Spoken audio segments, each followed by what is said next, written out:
Good afternoon, everybody, and welcome back to RobMotive.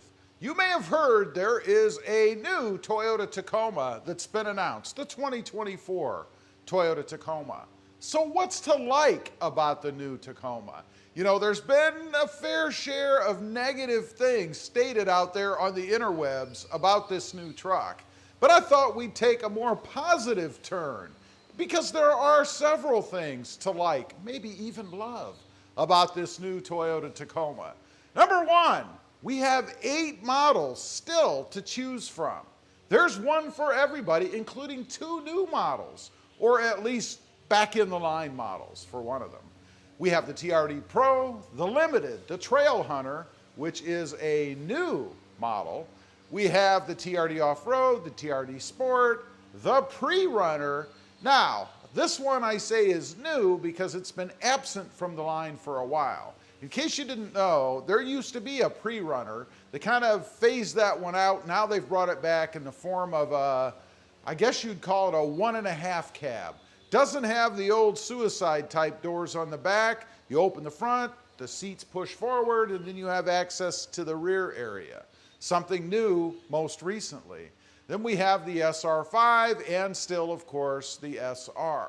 So there's one for everybody out there, something that you can find that you will like. Number 2, it still looks like a Toyota Tacoma. You know, one of the big fears, I think, for me was that Toyota would completely ruin it. Come out with a truck that was so different than what we have right now, which, by the way, is the best looking midsize truck.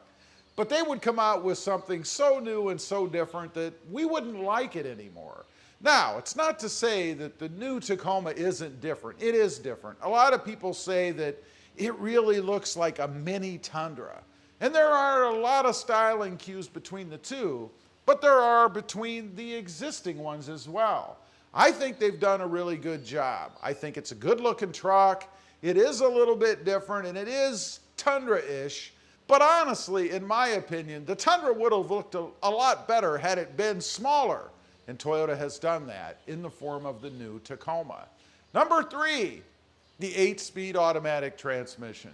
You know, they've needed an 8-speed transmission in the Tacoma for several years, I think. And most recently, people have really been dogging the Tacoma about its shifting process, I guess. Always hunting for years, never getting the way that you want it. I've never really experienced this myself, but I live in a valley, in the flatlands here. We don't have a lot of hills. I don't go up and down any mountains or anything, so I don't really experience that in my truck. But I've gotten so many reports from other people who do that I do believe it is a problem for people that live in those kind of areas. Number 4, we still have the manual transmission.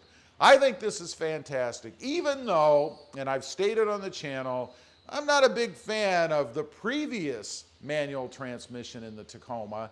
I thought it was sloppy, notchy, noisy, didn't really care for it myself, but nonetheless, I'm still glad that Toyota is offering a manual. I think the manuals are on their way out. It's going to be interesting to see how long Toyota actually maintains the manual. And I'm curious to know if they've updated it at all, if they've improved it. Or did they take the same transmission that I had before and just stick it in the new truck? Certainly not. It has to be improved. I hope I get the opportunity to drive it. There's a small chance that I would get one, but only if it's been improved. Number 4. A possible 326 horsepower and 460 pound-feet of torque, even if it is on a 4-cylinder turbo. Now, I say possible because it varies depending on what engine you get and what trim you get. They've kind of dumbed down the SR a little bit. They've detuned it, if you will, or at least not given it the same tune as you can get in the others with the iForce Max. I think that's a shame. I think it should be across the board. Obviously, they're doing it to justify, I guess, a lower price. You know the SR is going to be less, and there is a bit of a marketing ploy there. If you want more oomph, you've got to step up and pay more money for that, for the tune, I guess, because it's the same engine. Who knows? Number 6, it really does have a pretty cool new interior. Lots of changes, lots of different looks to it. Of course, the biggest thing that you're going to notice is that flat screen. And I've talked about this on the channel before. It kind of looks like they've taken an iPad and stuck it in the center console area. Now, I'm not a huge fan of that look, at least in pictures. We'll have to experience it in person to see what it really looks like. But I am glad that they're giving us a bigger screen. Something you can see better, hopefully more options and things on it. All kinds of different stuff, I'm sure, when it comes to that new infotainment system.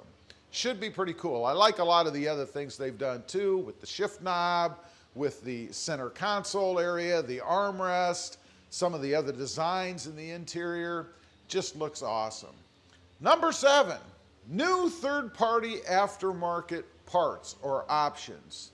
Now, they've shown this in a lot of the pictures. You've got the ARB bumpers, you've got the old man EMU suspension, and there are other things as well. They've used rigid in the past. Going to be interesting to see if they use the rigid lights in the front of the truck like they've done with the Pros of yesteryear, the Pros of the 3rd generation. The good thing about using other vendors, I guess, and bringing them in under your own umbrella, in Toyota's case, is that you know they're going to fit. Toyota's not going to partner with other third market companies, bring them in under their name, and not have them work. You know, one of the biggest problems, or one of the potential problems with going in aftermarket or with aftermarket parts for the Tacoma is that you get something that doesn't fit just right. You've got to tweak it a little bit. That's always a drag, particularly if you're not real familiar or well equipped. I remember, as an example, installed a bumper once on a Jeep, and it didn't fit quite right. It was supposed to be a bolt-on application, but actually had to drill out one of the holes so you could kind of move it over a little bit. Hopefully nothing like that with these aftermarket parts. I doubt it. These are under the Toyota name, so I have no doubt that they're going to fit perfectly. Anyway, those are just a few reasons to love the new 2024 Toyota Tacoma. Leave a comment. Let me know what you think of it. I'd be curious to know. Also, real quick, I do have 2 additional channels. Mod Driven, all about the Honda Civic, and RobMotive JT, all about the Jeep Gladiator. Check them out, and if you're interested, why not subscribe? And while you're at it, smash the subscribe button here too. Thanks for watching. Stay safe out there. Bye.